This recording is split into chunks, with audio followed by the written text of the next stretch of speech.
পহেলা বৈশাখ তো বাঙালির জাতীয় উৎসব।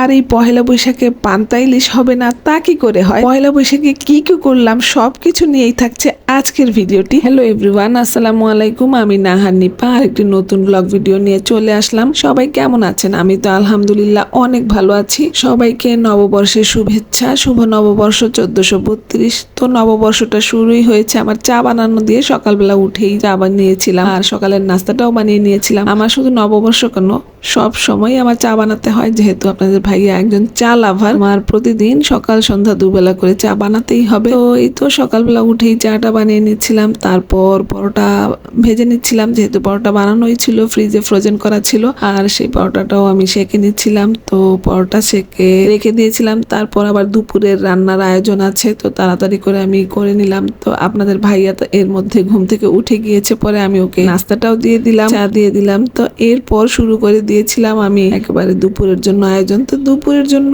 আয়োজন কি করেছিলাম সেগুলোই আপনাদের সাথে শেয়ার করছি। যেহেতু পয়লা বৈশাখ গিয়েছে গতকাল, আর এই পয়লা বৈশাখে তো আমরা বাঙালিরা অনেকেই কম বেশি একটু পান্তা ইলিশ পছন্দ করি খেতে। যদিও আমার বাসায় আপনাদের ভাইয়া কিন্তু তেমন একটা পছন্দ করে না, কিন্তু আমি এবার একটু করলাম। কারণ হচ্ছে যেহেতু পেজ আছে, পেজ নিয়ে কাজ করছি, ভাবলাম যে পেজে একটু ভিডিও দিব আর নিজেরাও একটু চেখে দেখবো।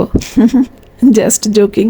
তো যাই হোক, আমার কাছে ভীষণ পছন্দ পান্তা ইলিশটা। আমি এমনিতেও বছরের অন্যান্য সময় পান্তা ভাতটা বিশেষ করে পছন্দ করি। কাঁচা মরিচ বা শুকনা মরিচ আর কাঁচা পেঁয়াজ দিয়ে খেতে আমার কিন্তু ভীষণ ভালো লাগে। আর সাথে যদি একটু করলা ভাজি বা গরুর মাংস থাকে তাহলে কিন্তু আমার ভালো লাগে। তো আজকে আমার এইসব কিচ্ছু নেই। আজকে আমি কিন্তু একদম একটু ভর্তা টর্তা আয়োজন করেছি। তো আমি মোটামুটি একটু দুপুরের আয়োজনটা রেডি করে তারপরেই তো বিছানা টিছানা পরিষ্কার করে নিয়েছিলাম, যেহেতু ওরা ঘুম থেকে উঠে গিয়েছে। তো আমি, কারণ হচ্ছে বিছানাটা যদি পরিষ্কার থাকে তাহলে মনে হয় যেন ঘরটা পুরোটাই পরিষ্কার হয়ে গিয়েছে। তো সকাল সকাল আমি কিন্তু ঘুম থেকে উঠার পরপরই আমি বিছানাটা একদম গুছগাছ করে ফেলি। আর হচ্ছে এরপর চলে গিয়েছিলাম আবার রান্নাঘরে, কারণ হচ্ছে সবকিছু তো আমাকে রেডি করতে হবে আর দুপুরের জন্য। আর ভর্তা ভাজি আয়োজন করা কিন্তু একটু ভেজাল, আমার কাছে মনে হয় একটু ভেজাল লাগে। মাছ মাংস কিন্তু দ্রুত রান্না করে ফেলা যায়, কিন্তু এই যে ভর্তার আয়োজনটা এটা একটু ভেজাল থাকে, কারণ হচ্ছে এখানে অনেক কিছু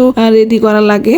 আচ্ছা যাই হোক, আমি কিন্তু এর মধ্যে সবকিছু রেডি করে ফেলেছি। আমার একদম পান্তা ভাত, ইলিশ মাছ ভাজা, ডিম ভাজা, বেগুন ভাজা, আলু ভর্তা সবকিছু রেডি। আর রেডি করে আমি কিন্তু একদম একটা মাটির, কি বলে এটাকে, মালসা বলি আর যাই বলি, এটার মধ্যে আমি একদম রেডি করে নিয়েছি। আর এই তো ফটোগ্রাফার হাজবেন্ড থাকলে যা হয় আর কি, যাই করি টুকটাক একটু কিছু সাজালেও সেটা ছবি তুলবে, কারণ হচ্ছে আমার হাজবেন্ডের খুব শখ ছবি তোলা। তো আমি যেহেতু বাটিটা সাজিয়ে নিয়েছিলাম আর সে ছবিও তুলে নিয়েছিল, যেহেতু ওর ছবি তোলার শখ। আর এই তো আমাকে দেখাচ্ছিল, তারপর তো খেয়ে নিয়েছিলাম। আর যেহেতু আমার প্লেটটাই আমি দেখালাম, কারণ হচ্ছে আমি যেটাতে খেয়েছি, আমি অন্যদেরটা দেখালাম না। আমি যে আমার জন্য যে প্লেটটা সাজিয়েছিলাম সেটাই দেখালাম। দুপুরবেলা কিন্তু আমরা এই পান্তা ইলিশ, তারপর ডিম ভাজা, বেগুন ভাজা, ইলিশ মাছ ভাজা এগুলো দিয়েই খেয়েছিলাম। ও সাথে কিন্তু আমার কাঁচা পেঁয়াজ আর শুকনা মরিচ ভাজাও ছিল। যাই হোক, দুপুরটা তো এইভাবে খেলাম। এখন রাতেও তো খেতে হবে, তো রাতে কি খাবো? আপনাদের ভাইয়া বললো যে একটু বিরিয়ানি রান্না করো, বিরিয়ানি খাই। তো দুপুরে শুধু পান্তা ইলিশ খেয়েছি, মানে তার কাছে মনে হয়েছে পান্তা ইলিশটা